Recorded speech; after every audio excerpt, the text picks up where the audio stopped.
विघ्नहर्ता श्री गणेश, श्री गणेश, श्री गणेश।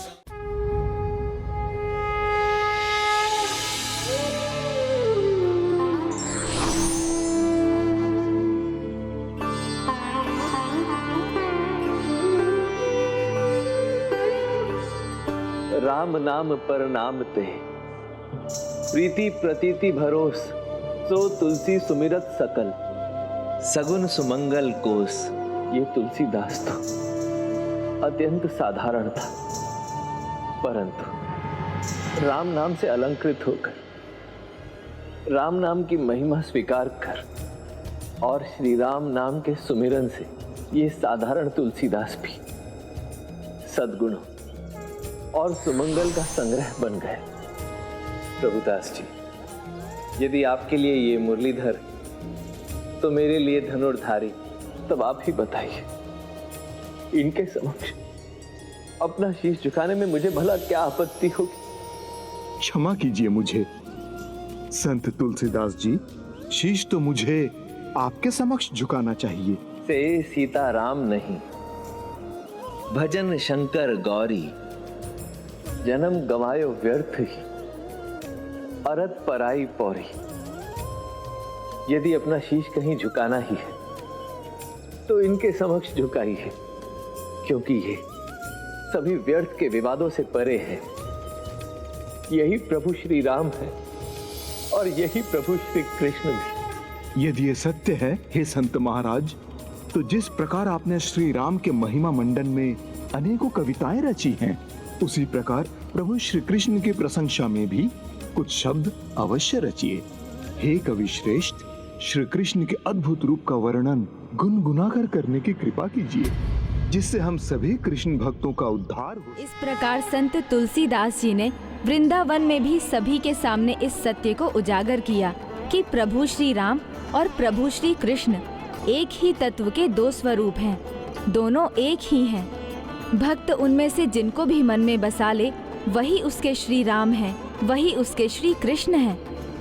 तो क्या कृष्ण गीतावली रचना के बाद भी तुलसीदास जी ने कोई और भी रचनाएं लिखी? महाकवि संत गोस्वामी तुलसीदास जी की लेखनी और उनकी रचनात्मकता का प्रवाह तो निरंतर बहता रहा। वो ऐसे ही प्रभु की प्रशंसा में लिखते रहे और प्रभु श्री राम का प्रचार भी करते रहे। जय बोलो श्री राम लखन जान की, जय श्री राम लखन जान की, जय बोलो श्री राम भक्त हनुमान की, जय बोलो श्री राम भक्त हनुमान की, जय वृंदावन बिहारी लाल की, जय हो श्री वृंदावन बिहारी लाल की। प्रेम से बोलो राधे राधे, राधे राधे राधे राधे। संत तुलसीदास जी, काशी लौटने की सारी तैयारी हो चुकी।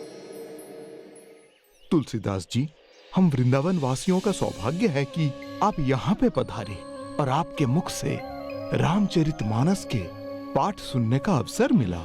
किंतु यहाँ अभी भी ऐसे श्रद्धालु हैं जो राम कथा सुनने के आकांक्षी हैं। आपके अभी प्रस्थान करने से वो तो इस सुख से वंचित रह जाएंगे। किंतु मैं समझ सकता हूँ, पुस्तक भी एक ही है और आप भी एक ही हैं, इसीलिए आप सभी स्थानों पर तो नहीं रह सकते, ये असंभव है।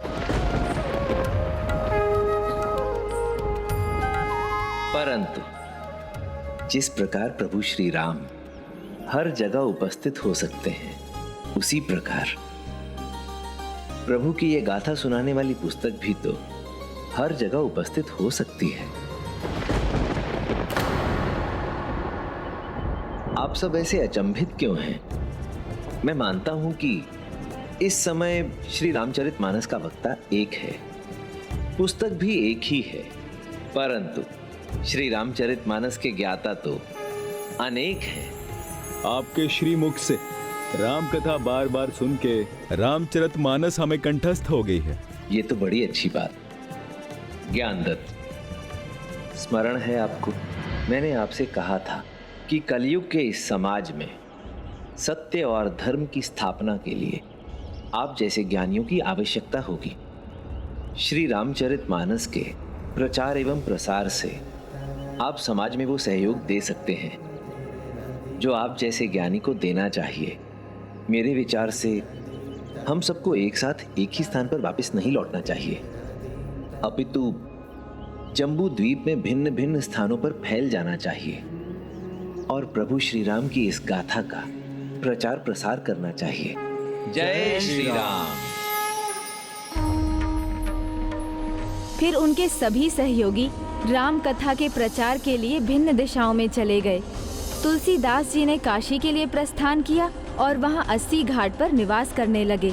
वहां निरंतर राम कथा का पाठ करने के साथ काशी में ही उनकी निगरानी में पहली बार रामलीला का आयोजन हुआ, जिससे राम कथा का प्रभाव और बढ़ा एवं कलयुग का अंधकार मर्यादा पुरुषोत्तम प्रभु श्री राम के तेज के आगे कम होने लगा।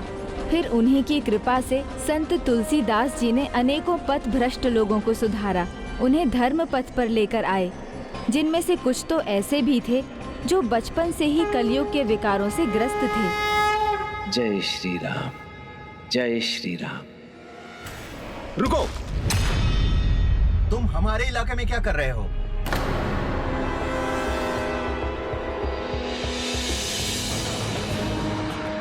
लगता है काम की पूरी समझ नहीं है, अभी नए हो। नया हूँ? मैं आपका कहने का तात्पर्य नहीं समझा महानुभाव। बनो मत। चौर्य कर्म में, लूटपाट में। वही करते हो ना? भला आदमी कोई इतनी रात को नहीं निकलता। सिर्फ या तो हम जैसे लुटेरे निकलते हैं या तो भूत प्रेत। नहीं नहीं, आप लोगों को समझने में भूल हुई है। मैं तो प्रभु श्री राम का एक साधारण सा भक्त हूँ। यही रामलीला का आयोजन किया था, वहीं से लौटने में देर हो गई। सही गलत हमें मत समझाओ। हम बचपन से यही कार्य करते आ रहे हैं। पंछी के पर देखकर पहचान जाते हैं। हमें रामलीला पता नहीं, ना ही राम का ज्ञान है। हमें तो बस अपने काम का ज्ञान है। हम में और तुम में यही एक अंतर है। हम जो करते हैं वैसा दिखते हैं, पर तुम नहीं। तुम सन्यासी का चोला पहनकर लोगों को लूटते हो। पर काम के कच्चे हो, इसलिए हमारे इलाके में आ गए। अब तुम्हारे पास सिर्फ दो ही रास्ते हैं, या तो हम तुम्हें इस नगर के सबसे गहरे कुएं में फेंक दें, या तुम भी हमारे काम में हमारी सहायता करो। ये जो कोठी दिख रही है ना, वहां का सेठ बहुत बड़ा है। आज हम उसे ही लूटने वाले हैं। किंतु अब तुम पीछे नहीं हट सकते। ये तुम क्या कर रहे हो? हथियार दिखाकर उसे अपनी टोली में शामिल करोगे? मेरे भाई की यही समस्या है। बचपन से उसे हिंसा पसंद है। पता नहीं कितनों हत्या कर दिए। पर तुम चिंता मत करो, हम वैसे नहीं हैं। बड़े सेठ का बड़ा घर है, तो तिजोरी भी उतनी बड़ी होगी, धन भी अधिक मिलेगा। हमें तुम्हारी आवश्यकता है, मना मत करना। जो काम सुई से चल जाए उसके लिए तलवार नहीं निकालते। मुझे तो आप क्षमा ही कीजिए। रुको, तुम्हें सौगंध है जो तुम्हें सबसे प्रिय हो। अब तुम मना नहीं कर सकते। अब तो तुम्हें हमारी सहायता करनी ही होगी। कौन है तुम्हें सबसे प्रिय? माँ? नहीं। पिताजी? नहीं नहीं, पत्नी होगी।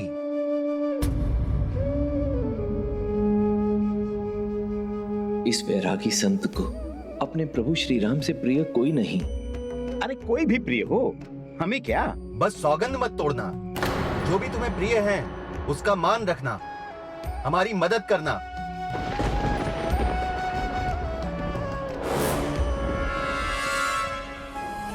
हे प्रभु, ये कैसी दुविधा में डाल दिया है इन्होंने। आपकी सौगंध से बांध दिया, अब ना चाहते हुए भी आपके मान के लिए इनकी सहायता करने को विवश हूं। तुम्हें बस इतना करना है कि यहाँ रहकर हमारी आंखें बनना है, और कोई भी आए तो हमें आगाह करना है। उचित है। कोई भी दिखाई दे तो हमें एक अलग सी आवाज निकालकर बता देना। यदि कोई भी दिखाई दे? हाँ हाँ, कोई भी। हाँ हाँ, तो फिर आइए।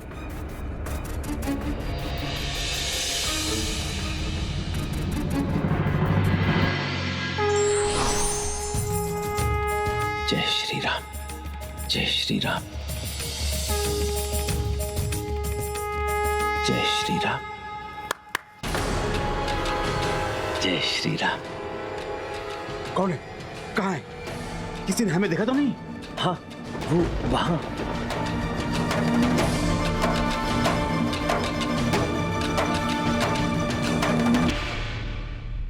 वहां कोई तो नहीं। क्या बकवास कर रहे हो? वहां कोई राम वाम नहीं है। आगे से ध्यान रखना।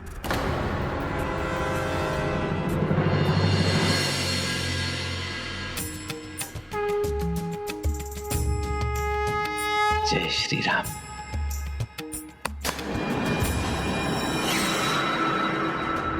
क्या हुआ? किसी ने हमें देखा तो नहीं?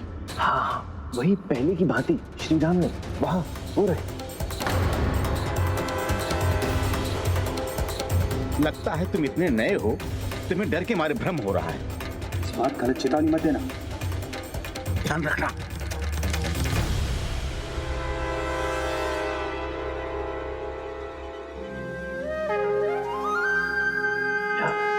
जय श्री राम, जय श्री राम, जय श्री राम।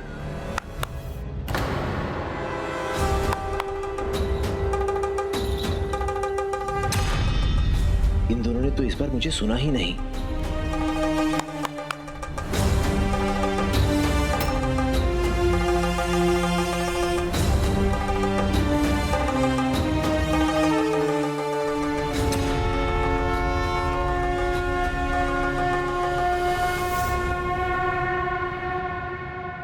हमें सावधान करने के लिए कहा था, पूरे इलाके को नहीं। कौन था? इस बार कौन था? वही श्री राम, वो तो सर्वत्र है। राम राम राम। कौन है तुम्हारे राम? कभी पूर्व में, कभी पश्चिम में दिखते हैं और कभी उत्तर में भी दिखते हैं। नहीं नहीं, तुम तो कहोगे दक्षिण में भी है। मेरा राम तो ऊपर नीचे, यहाँ वहाँ, दाएं बाएं, हर दिशा में, हर जगह पर है। अरे वाह, आप तो बड़ी शीघ्रता से समझ गए। यही सत्य है, श्री राम तो सर्वत्र हैं, हर दिशा में उपस्थित हैं। तुमने सही कहा था कि हमसे अवश्य कोई भूल हुई है। तुम कोई संत महात्मा हो, हैं? मैं कोई महात्मा हूं अथवा नहीं, ये तो नहीं पता, परंतु हाँ, श्री राम का सच्चा भक्त अवश्य हूं, उनका सेवक हूं। और मैं कब से आपको यही बताने का तो प्रयास कर रहा था, आपने अवसर ही नहीं दिया। बस अब जो गलती होनी थी हो गई। महाराज, आप अपना काम कीजिए और हमें अपना काम करने दीजिए। परंतु मैं तो अपना काम ही कर रहा हूँ। बहुत हो गया तुम्हारा काम, अब जाइए। कहाँ जाऊँ?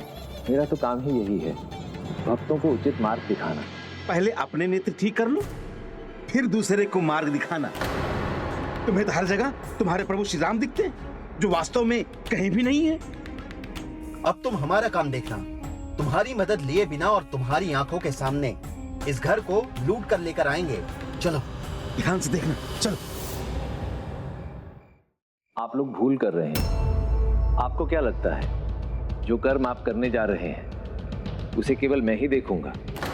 नहीं, उसे तो उनकी आंखें भी देखेंगे जो सब जगह उपस्थित हैं, श्री राम। हे संत महाराज, हमें ज्ञान नहीं धन चाहिए, धन। ज्ञान ही तो वास्तविक धन है। जो चमकता है, सोना चांदी है धन।